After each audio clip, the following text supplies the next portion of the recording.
এই যে ভারত সেবাশ্রম সংঘের রামেশ্বরমের ভারত সেবাশ্রম সংঘের ভিতরের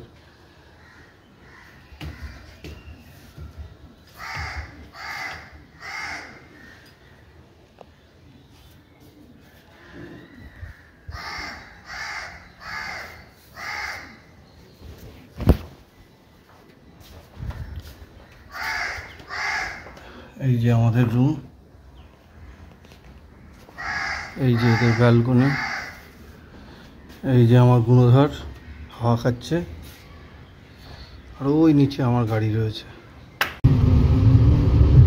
আমরা এখন ধনুষকোটির দিকে যাচ্ছি। আমরা সকালে 11টার মধ্যেই রামেশ্বরম এসে গেছিলাম।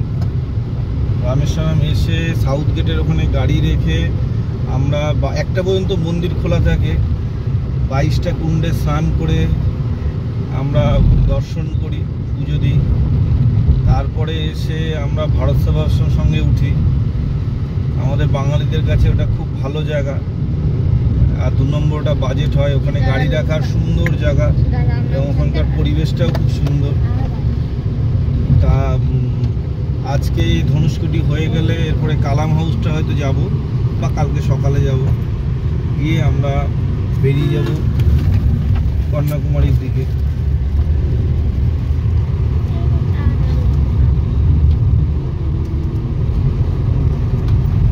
এই জায়গাটা যাওয়ার জন্য খুবই এক্সাইটেড আমরা। ঠিক আছে, আমাদের ভূগোলের ম্যাপে আঁকা ছোট্ট সেই কোনো একটা ভাজের জায়গা, সেই জায়গায় আমরা যাচ্ছি। কুবু এবার ম্যাপে এঁকেছিল। আমি ওই জায়গাগুলো ভাজা চারিদিকে জঙ্গল, কি সুন্দর লাগছে। কিছু ঝাউ গাছ, কিছু বাবলা গাছ। আর কি পেলা করতে এবারে যাব। তোর মিস্টার এরকমই বাংলায় হয়।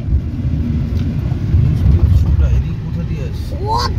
পদ্মা ফুল আমরা দেখতে পেলাম রাস্তায় এসে। না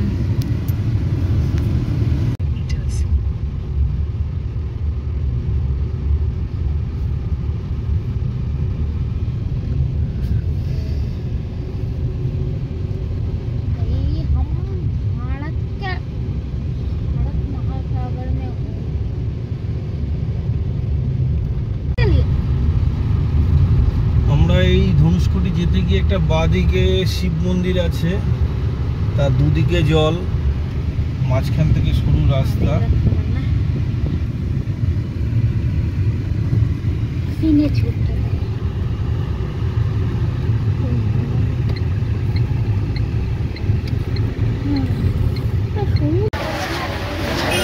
এই যে কোটেশ্বর মহাদেব মন্দির, এখানে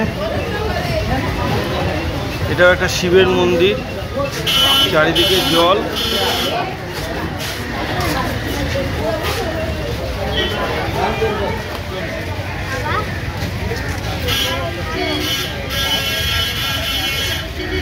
চারিদিকে সমুদ্র।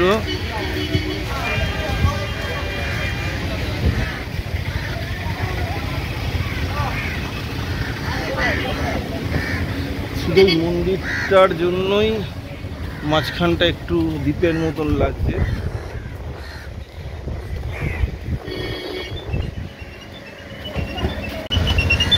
এখানেও প্রচুর লোক গাড়ি নিয়ে আসে।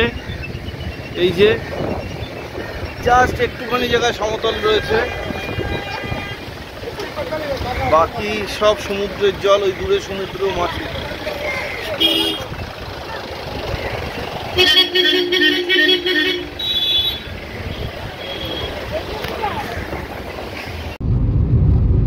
আমরা এখন আস্তে আস্তে ধনুষকোটির দিকে এগোচ্ছি।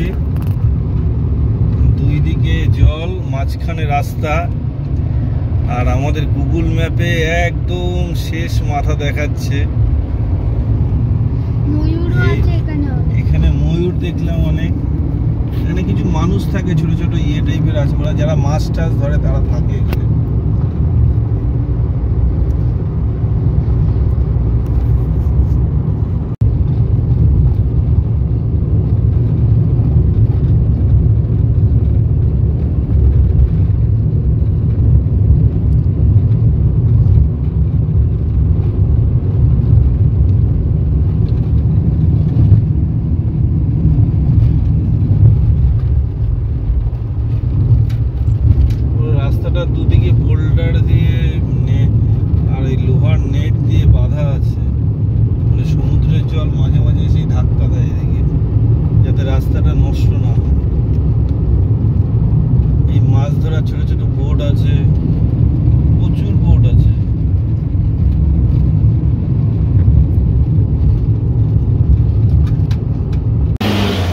প্রচন্ড গাড়ির চাপ এখানে, একটুখানি জায়গা ধনুষকোটির, প্রচুর গাড়ি, চারিদিকে গাড়ি আর গাড়ি, আর দূরে সমুদ্র দেখা যাচ্ছে।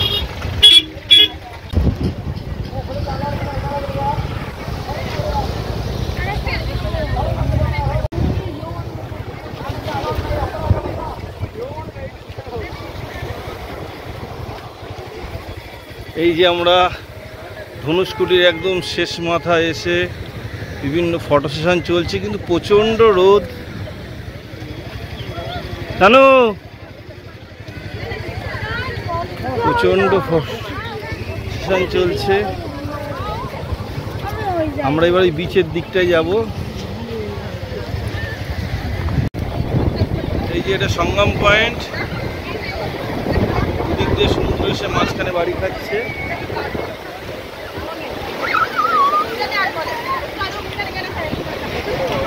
বাবা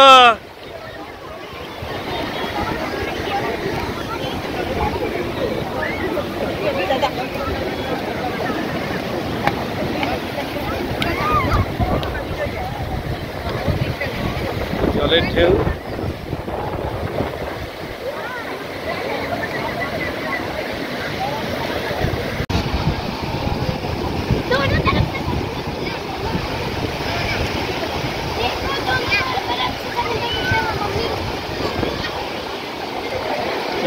दे मोबाइल दे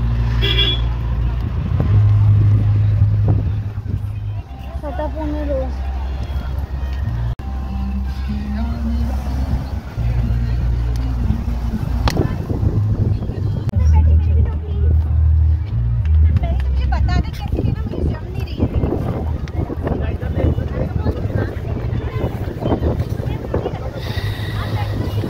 রামেশ্বরম থেকে সূর্যাস্ত যাচ্ছে,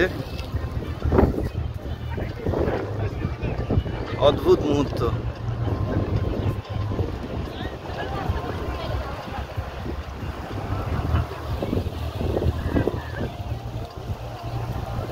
ওইখানে প্রচুর মানুষ ছবি তুলছে।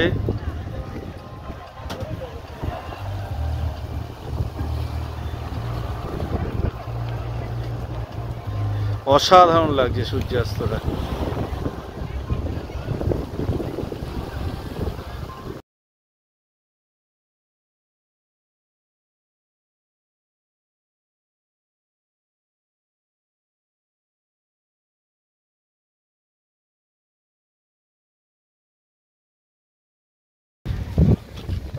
কলকাতা থেকে আমরা এই ধনুষকোটি রামেশ্বরম চলে এসেছি নিজেদের গাড়ি নিয়ে। একটা আলাদা আনন্দ। যারা গাড়ি চালাতে পারে এবং গাড়ি চালাতে ভালোবাসে তারা অবশ্যই সাউথ ইন্ডিয়া গাড়ি নিয়ে আসতে পারে। এই যে আমার গাড়ি, সবে সূর্যাস্ত হলো, চারিদিকটা খুব সুন্দর লাগছে।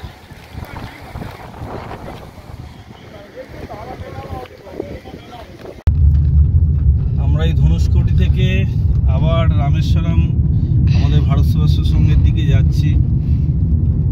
খুবই ভালো লাগলো, মনে হচ্ছিল আরো কিছুক্ষণ থাকি, কিন্তু এখানে সন্ধ্যের পরে কাউকে থাকতে দেয় না, তাই সবার মতন আমাদেরকেও চলে যেতে হচ্ছে। আমরা খুব ধীরে ধীরে যাচ্ছি, যতটা বেশি সময় থাকা যায়।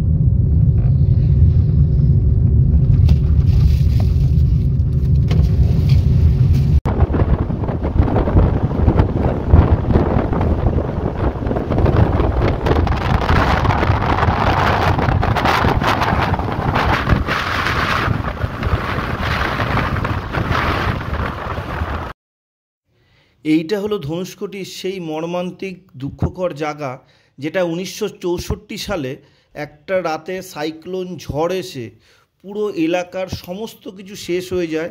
এখানে পোস্ট অফিস থেকে শুরু করে সব কিছুই ছিল, কিন্তু তা ধ্বংস হয়ে যায় এবং একটা ট্রেনও সেই সাইক্লোনে পাম্বান ব্রিজের ওখান থেকে সেটাও তলিয়ে যায়। এই হলো সেই দুঃখকর জায়গা। এবং ওই মর্মান্তিক ঘটনার পর থেকে গভর্নমেন্ট এই এলাকায় কোনো মানুষকে বসবাস করতে দেয়নি।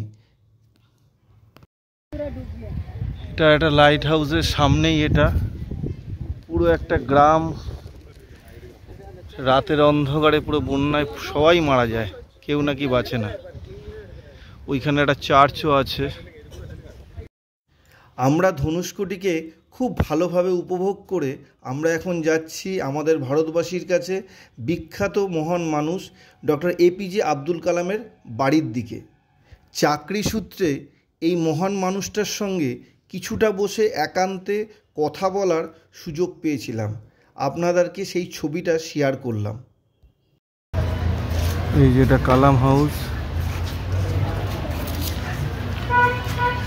এই যে আমার ছেলে এবং ওয়াইফ দুজনেই আসছে।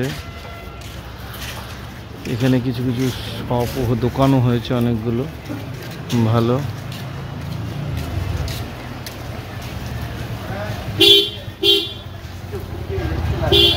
যাই, আমিও উপরে যাই আস্তে আস্তে। আজকে খুব ভালোভাবে একটা সুন্দর দিন কাটলো। এবার আমরা রেস্ট করব, কালকে আমরা সকালে কন্যাকুমারীর উদ্দেশ্যে বেরিয়ে যাব।